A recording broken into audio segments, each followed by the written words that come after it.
नमस्कार, अपना उत्तर प्रदेश में आप सभी का स्वागत है। मैं हूं आपके साथ प्रियंका तिवारी।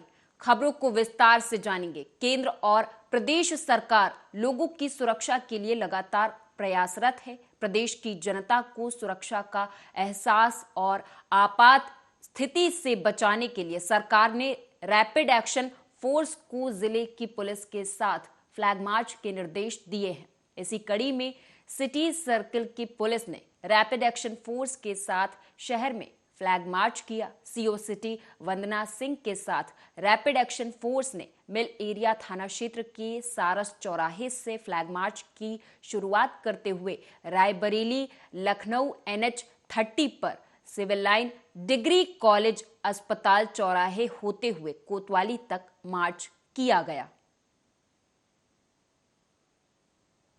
रायबरेली को ये आरएएफ का एक प्लाटून मिला हुआ है जो 101 बटालियन है, प्रयागराज से आई हुई है। आरएएफ की एक रूटीन एक्सरसाइज होती है कि सभी जनपदों में लोग जाते हैं, वहाँ की भौगोलिक स्थितियों, थानों और अन्य चीज़ों से वाकिफ होते हैं, जिससे कभी भी किसी भी आकस्मिक स्थिति में पहुँचने में इनको समय ना लगे और ये तत्काल सहायता उपलब्ध करा सके। चूँकि ये हमारे पास एक प्लाटून है, इसके साथ जिला पुलिस के साथ हम लोग पैदल गश्त कर रहे हैं, लोगों में शांति और सुरक्षा का। यूपी का हमीरपुर जिला जो इन दिनों शिक्षा विभाग को लेकर सुर्खियों में बना हुआ है। आए दिन तरह तरह के वीडियो और फोटोज वायरल हो रहे हैं, जिससे कहीं ना कहीं शिक्षा विभाग पर तमाम सवालिया निशान खड़े हो रहे हैं। लेकिन अभी भी कुछ विद्यालय ऐसे हैं जिन्होंने शिक्षा को एक अलग ही दर्जा दे रखा है, जिसमें विद्यार्थियों को शिक्षा के साथ तमाम प्रकार के प्रशिक्षण भी दिए जा रहे हैं। एक पैकेट में लमसम 10 रुपए लागत लगी है और हमने पहले सर्वप्रथम पहले भूसे को उपचारित किया, जिसमें हमने 5 ग्राम फंजीसाइड, 25 ml इमिडाक्लोपीड कीटनाशक दवा और 250 ml फॉर्मल्डिहाइड डाली है, जिसमें हमें मशरूम में डिंगरी मशरूम, एस्टक में जिसको सुजर काजू मशरूम है प्रजाति जिसकी, और ये हम अपने मिड डे मील में करेंगे इसका उपचार। और ये लमसम 20 से 30 सेल से में हम इसको करते हैं। 20 से 30 सेल से हो तो मैं अपने स्कूल के बच्चों को एक स्किल देने के उद्देश्य से, एक हाथ में निपुण हो, उनके पास एक कला हो, इस उद्देश्य से मैंने उनको मशरूम उत्पादन तकनीक के बारे में सिखाया और बच्चे दक्ष हो गए। मुझे इस बात की खुशी है। बच्चों ने ही इसका उत्पादन किया है। इसके लिए सबसे पहले, जैसा कि बच्चों ने बताया, कि 100 लीटर पानी लेते हैं, 20 किलो भूसा लेते हैं। इसके बाद उसमें 5 ग्राम फंजीसाइड डालेंगे। फंजीसाइड के अलावा इमिडाक्लोपीड डालते हैं जो कि कीटनाशक है, और इसके अलावा इसमें फॉर्मल्डिहाइड डालते हैं। इसके बाद इसको उपचारित करने के लिए 24 घंटे के लिए रख देते हैं बंद करके। 24 घंटे बाद उसको बाहर निकाल देते हैं। इसके बाद भूसा जब देख लेते हैं पाम टेस्ट करके कि भूसा इस लायक हो गया, भरने लायक हो गया पैक्टों में, तो पैक्टों को कॉर्नर काट कर लेयर वाइज भरते हैं। 3-3 इंच की लगभग लेयर रहती है। इसके बाद बीज डाला जाता है, फिर 3 इंच की लेयर, इस तरह करके। हमीरपुर में एसडीएम और वन रेंजर के बीच नोक-झोंक हो गई। दरअसल मामला कुछ इस तरह था कि जब वन विभाग की टीम को पता चला कि शीशम की लकड़ियों का कटान हुआ है, तो वो मौके पर पहुंचे और लकड़ी लदे ट्रैक्टर को पकड़कर वन कार्यालय ले आए। लेकिन एसडीएम साहब को ये बात रास नहीं आई। वो भी वन कार्यालय आ गए और पकड़ी गई लकड़ियों को छुड़ाने की मांग करने लगे। अतरा रोड पर एक शीशम की ट्राली और ट्रैक्टर लेके वो मौके से भाग गए। भागने में सफल हुए। ट्राली अकेली बची लदी हुई शीशम की, जो कि कन्नौज जो है रेंज कार्यालय ले आए। सुबह एसडीएम साहब आए उसको छुड़वाने के लिए। हमीरपुर से खबर है। बता दें कि तेज रफ्तार रोडवेज ने सड़क किनारे खड़े युवक को जोरदार टक्कर मार दी, जिससे कि युवक गंभीर रूप से घायल हो गया। दरअसल यह हादसा तब हुआ जब रोडवेज बस का ब्रेक फेल होने पर उसे रिपेयर सेंटर ले जाया जा रहा था। हालांकि घायल को नजदीकी अस्पताल भेज दिया गया है। रोडवेज काफ़ी तेज थी और जो है ड्राइवर वो भी है, ऑटो चलाता है सीएनजी, खड़ा था नीचे रोड के बाहर, ये खड़ा था, जहाँ पे तो खड़ा हुआ, बस बहुत तेज रफ्तार में आई और उसके ठोकर मारा, पहिया उसके नीचे थे रोड से, मार के ठोकर भाग गई रोड में, आगे खड़ी आगे। तो क्या खत्म हो गया युवक या घायल है? पुलिस आई, एम्बुलेंस लेके अयोध्या जिले के तहसील बीकापुर क्षेत्र के खजुराहट स्थित भदेसर गांव में बीते रविवार को तहसील प्रशासन ने एक महिला की शिकायत पर कार्रवाई करते हुए एक निर्माण को ध्वस्त करा दिया, तो तहसीलदार समेत स्थानीय पुलिस पर दीवानी की अवहेलना करने का आरोप लगाते हुए शिकायत दर्ज करवाई गई। भदेसर निवासी विकास पांडे ने प्रशासन की कार्यशैली पर सवाल खड़े करते हुए कहा कि बगैर किसी नोटिस जारी किए उनके शांतिपूर्वक कब्जे को गिराना तानाशाही है। फरवरी 2023 दिन में लगभग 2 बजे तहसीलदार साहब और प्रशासन पूरी कोतवाली जेसीबी लेकर पहुंची। जिस गाटा संख्या पर हमारी दीवानी चल रही है 549 गा, उस पर मेरी बाउंड्री वाल थी और प्रशासन खड़ी थी। तहसीलदार साहब जेसीबी चलवाने लगे। मैंने उनसे पूछा कि साहब आपके पास कोई नोटिस या कोई मतलब आदेश हो तो हमको दिखा दीजिए, तब इसको गिरवाइए। तो उन्होंने कहा कि मैं खुद एक आदेश हूँ, मैं खड़ा हूँ, तो आदेश की क्या ज़रूरत है। और जिस गाटा संख्या पर बाउंड्री वाल बनी है उस पर मैंने दीवानी कर रखा है, दीवानी चल रही है और उसको उन्होंने 10 मिनट के अंदर जेसीबी चलवा के ढहा दिया। पुलिस वाले खड़े थे, मैं वीडियो बनाना चाहा, पुलिस वाले मेरी मोबाइल छोड़कर मुझे अपनी गाड़ी में बैठा लिए, मुझे ना बोलने दिए। बोले लखनऊ में आम आदमी पार्टी ने राजधानी लखनऊ में प्रदर्शन शुरू कर दिया, जहां स्वास्थ्य भवन चौराहे पर आम आदमी पार्टी ने अडानी पर भ्रष्टाचार के आरोप लगाते हुए नारेबाजी की और भारी संख्या में कार्यकर्ता सड़कों पर उतरे हुए देखे गए। इस दौरान भारी पुलिस बल मौके पर मौजूद रहा, हालांकि कई कार्यकर्ताओं को हिरासत में लिया गया। लखनऊ में इस समय हम मौजूद हैं। आपको बता दें कि यहाँ पे आम आदमी पार्टी भारी संख्या में जो है धरना प्रदर्शन कर रही है। क्या कुछ मामला है, किस तरीके का धरना प्रदर्शन है, किन मुद्दों को लेकर हम बात करना चाहेंगे आम आदमी पार्टी के कार्यकर्ताओं से। सर क्या नाम है आपका? मेरा अधिवक्ता अमित चोपड़ा। सर जो आज धरना प्रदर्शन कर रहे हैं, क्या कुछ मामला है? देखिए, हम लोग का धरना प्रदर्शन है कि भारत का जो रुपया है या भारत का जो लोग हैं वो किसी निजी लोगों के ठोकार नहीं है। आज भारत की जितनी इकोनॉमी है आप एक आदमी के हाथ में दिए दे रहे हैं। किसी को अगर 2 लाख का भी लोन लेना होता तो उसको पहले डॉक्यूमेंट्स जमा करने पड़ते हैं, बैंक रिकवरी कराते हैं। आज भारत में पहले कितने डिफॉल्टर लोग हुए और जो बैंक से लेके सेंट्रल गवर्नमेंट आज तक किसी का भी रिकवरी नहीं ले पाई। आपने एक व्यक्ति के ऊपर 2.5 लाख करोड़ रुपए का पैसा दे दिया हुआ है लोन। आप सारी चीजें प्राइवेट सेक्टर करते जा रहे हो और सारी चीज एक ही व्यक्ति को आप देते जा रहे हो। आज अगर वो व्यक्ति कोलैप्स होता तो भारत की पूरी इकोनॉमिक फेल हो जाएगी और हर भारतवासी को चाहिए कि अगर इसके ऊपर हाथ उठा के साथ कदम से कदम बढ़ा के बात करें।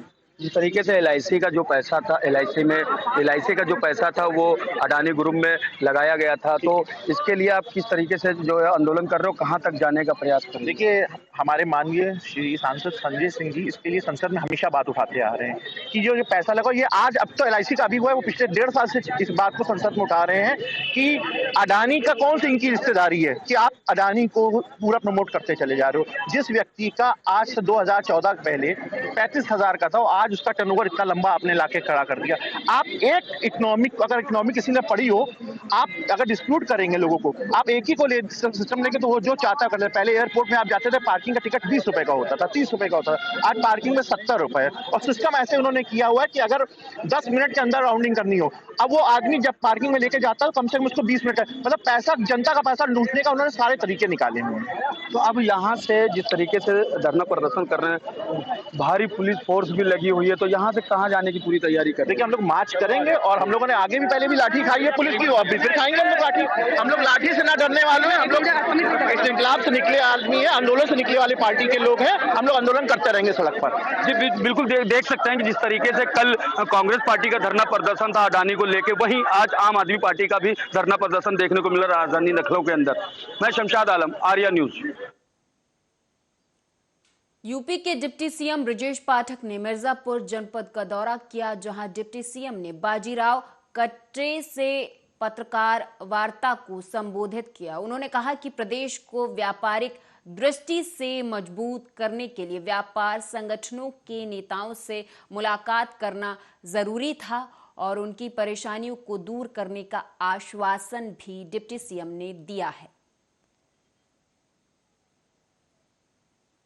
समीक्षा करेंगे, जो यहाँ गड़बड़ी है उसको दुरुस्त करेंगे और बेहतर किया जा सकता उस पर भी हम काम करेंगे। आज हम बिंदुवार समीक्षा करेंगे। हम मिर्जापुर इसीलिए आए हैं, जिले को हम नंबर 1 का जिला पूरे प्रदेश में बनाएंगे। डेवलपमेंट के मामले में, स्वास्थ्य के मामले में, रोड के मामले में, पेयजल के मामले में, बिजली के मामले में, यानी सभी विभागों की हम बिंदुवार समीक्षा करेंगे और पूरी जिम्मेदारी के साथ मैं आपको भरोसा दिलाता हूँ, जो भी दिक्कतें हैं, दुश्वारियां हैं, उनको समन्वय बनाकर हम दूर करेंगे।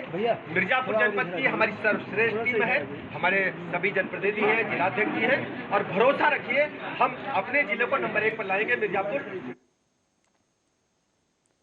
उत्तर प्रदेश सरकार के द्वारा रोडवेज का किराया बढ़ाने को लेकर यात्रियों में आक्रोश देखने को मिला है। एक तो महंगाई की मार, दूसरी तरफ यात्री किराया बढ़ाया गया। उससे मजदूरों पर भी जो रोज घर से निकलते हैं मेहनत मजदूरी करने के लिए, उन्हें एक और समस्या का सामना करना पड़ेगा। इससे पहले 2020 में जब बसों का किराया बढ़ाया गया था, तब डीजल 63.50 रुपए प्रति लीटर के करीब था और अब जब डीजल 90 रुपए के करीब है तो बसों में 25 पैसे प्रति किलोमीटर का इजाफा किया गया है। अगर देखिए, रोडवेज आम जनता के लिए एक ऐसी लाइफलाइन है जिस पर किसी भी व्यक्ति को एक पूर्ण विश्वास होता है कि वो सिक्योर है। ठीक है, जब वो उस पर बैठ के जा रहा है तो उसको ये सिक्योरिटी के सरकार की व्यवस्था है, हमारी अपनी व्यवस्था है।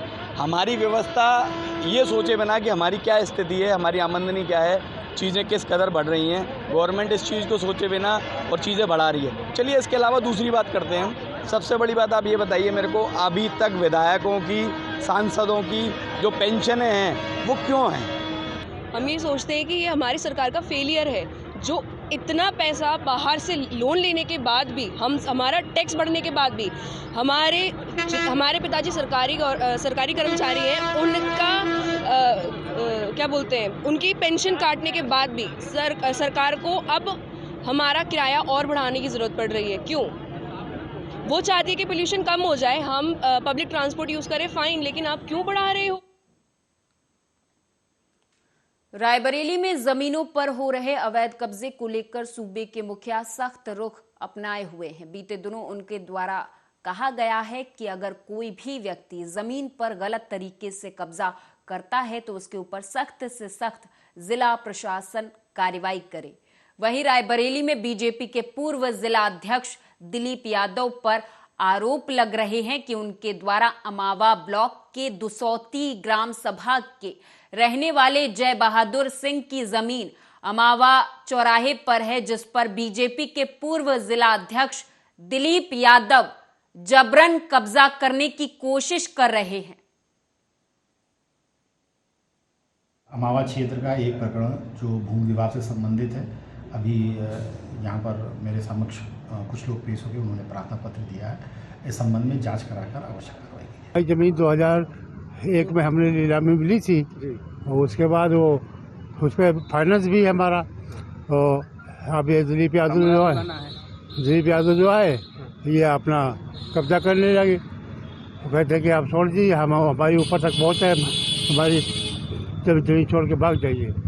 तो जमीन के कागज वगैरह सब हमारे साथ बिल्कुल कभी एसडीएम साहब ने दिया जमीन को। तो ये तो भाजपा के, अब तो मंडल में भी है कुछ। अब जौन कुछ हुए भाई, सरकार में जाए जौन करा हुए, सरकार में है, जमीन मरवा दी, मरवा दी। करहल में एक्सप्रेसवे पर एडीजे अपर जिला जज की गाड़ी डिवाइडर से टकरा गई, तो वहीं सूचना पर पहुंची पुलिस ने उन्हें सैफई पीजीआई पहुंचाया, जहां चिकित्सकों ने उन्हें मृत घोषित कर दिया। फिरोजाबाद के शिकोहाबाद में सुबह आगरा लखनऊ एक्सप्रेसवे पर माइलस्टोन 65 के पास मैनपुरी में तैनात एडीजे पूनम त्यागी की कार हादसे का शिकार हो गई, जिसमें चालक और एडीजे गंभीर रूप से घायल हो गई। प्रशिक्षण के बाद एडीजे को मृत घोषित कर दिया गया, जबकि चालक का उपचार जारी है। जो जनपद मैनपुरी में अपर जिला जज पॉक्सो के पद पर तैनात थी, आज गाजियाबाद से जनपद मैनपुरी आते समय सुबह करीब 9 बजे 65 किलोमीटर पर जनपद फिरोजाबाद के नगला खंगर थाने के पास उनकी गाड़ी एक ट्रक से एक्सीडेंट हो गया, जिसमें उनको चोट लगी थी, जिनको सफेल मेडिकल कॉलेज भेजा गया था, जहां उनकी मृत्यु हो गई है। उनके साथ ड्राइवर भी था जिसका इलाज चल रहा है। उनके परिजनों को सूचना दे दी गई है और विधिक कार्रवाई। कानपुर देहात से जानकारी सामने आई है, जहां सिंगूर नदी के किनारे एक लापता युवक का नरकंकाल मिला है। बता दें कि नदी के किनारे जंगलों में युवक का नरकंकाल मिला, जिसके बाद इलाके में दहशत का माहौल देखा गया। वहीं सूचना पर पहुंची पुलिस घटना की जांच में जुट गई है। डेरापुर थाना क्षेत्र के बलाई बुजुर्ग गांव के पास का ये मामला है।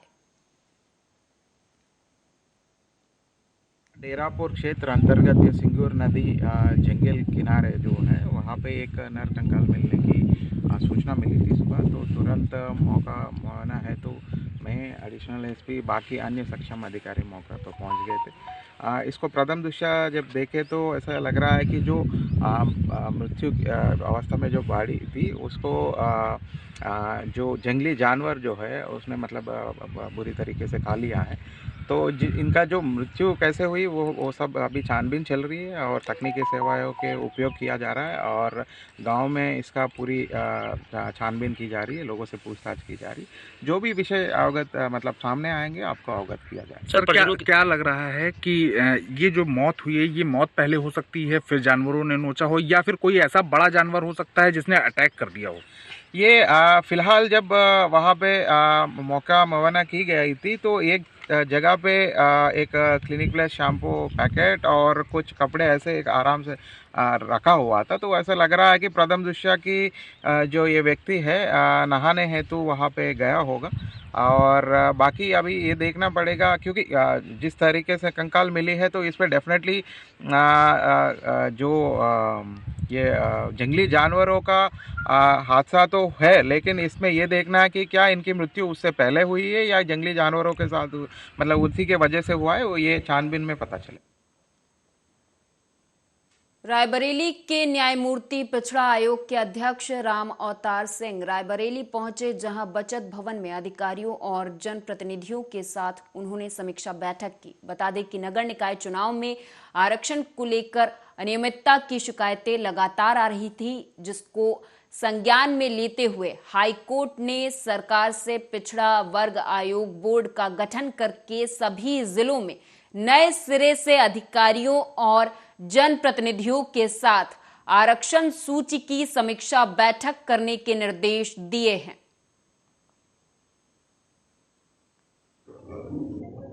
कमीशन है फॉर बैकवर्ड्स, यानी बैकवर्ड के हितों को देखने के लिए ही कमीशन बना है। बैकवर्ड की संख्या ठीक से काउंट की गई है, उसमें रिजर्वेशन ठीक से दिया गया है या नहीं, यही देखने के लिए हम लोग जा रहे हैं। क्या चर्चा हो रही है, जो बैठक चल रही है इसमें किन मुद्दों को लेकर चर्चा हो रही है? चर्चा वही पहले तो फिलहाल तो यही चल रहा है कि कितनी काउंटिंग गलत हुई है कुछ ओबीसी में।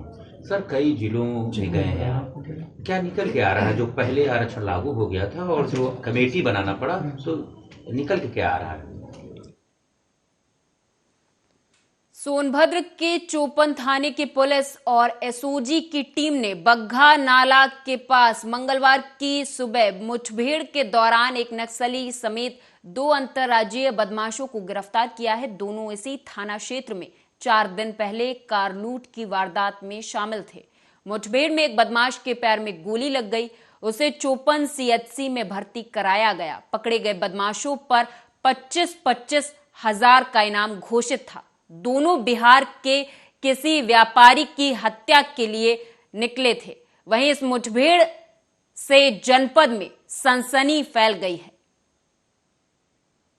आज तड़के 2:20 पर थाना Chopan SOG surveillance crime branch की टीम के द्वारा 2 अभियुक्त गणों को पुलिस मुठभेड़ के बाद गिरफ्तार किया गया है। एक अभियुक्त का नाम दिलीप पासवान है जो झारखंड का रहने वाला है। दूसरा अभियुक्त सुशील कुमार उर्फ गुरु है, वो भी झारखंड का रहने वाला है।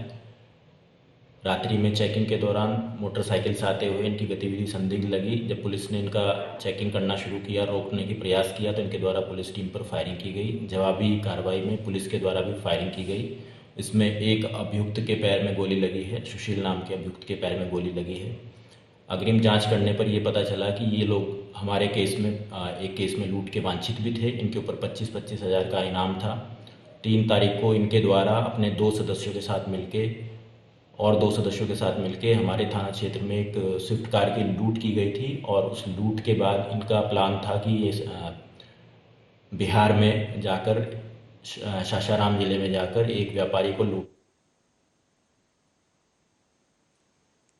अगली खबर जनपद गोरखपुर से है, जहां आजाद समाज पार्टी के राष्ट्रीय अध्यक्ष चंद्रशेखर आजाद उर्फ रावण अंबेडकर चौराहे पर बाबा अंबेडकर की मूर्ति पर माल्यार्पण करते हुए नजर आए और गोरखपुर में जितनी भी समस्याएं हैं उस पर उन्होंने मीडिया से बातचीत करते हुए कहा कि गोरखपुर में बेहद ही अच्छा लग रहा है और जो कि गोरखपुर मेरा विधानसभा क्षेत्र भी है, इसलिए क्षेत्र में जो भी दिक्कतें हैं उसके लिए हम सभी संघर्ष करेंगे। प्यार मिला है, गोरखपुर की सेवा करनी है अभी तो। गोरखपुर की जो समस्याएं हैं मेरे विधानसभा क्षेत्र की भी, उनके लिए भी जो है जो काम होना चाहिए उसके लिए लगातार मेरा जो है संघर्ष रहेगा। किस तरह से संघर्ष करते रहेंगे आप? देखिए जो भी, क्योंकि अब हम सरकार में नहीं हैं, जो उनकी सरकार है उन लोगों के जरिए जनहित के जो मुद्दे हैं, जो समस्याएं हैं, उन पे हम लोग आवाज़ उठाएंगे, संघर्ष करेंगे और पर्याप्त अवसर जो है पैदा करेंगे कि यहाँ जो नौजवान हैं, जो नशे की समस्या है, नौजवानों के लिए रोजगार, नशे की जो समस्या है उसका खात्मा, कानून व्यवस्था जो है वो काफ़ी हद तक जो है दुरुस्त हो, जो कि नहीं हो। और इस खास पेशकश में मेरे साथ बस इतना ही। आप देखते रहें आर्या न्यूज़।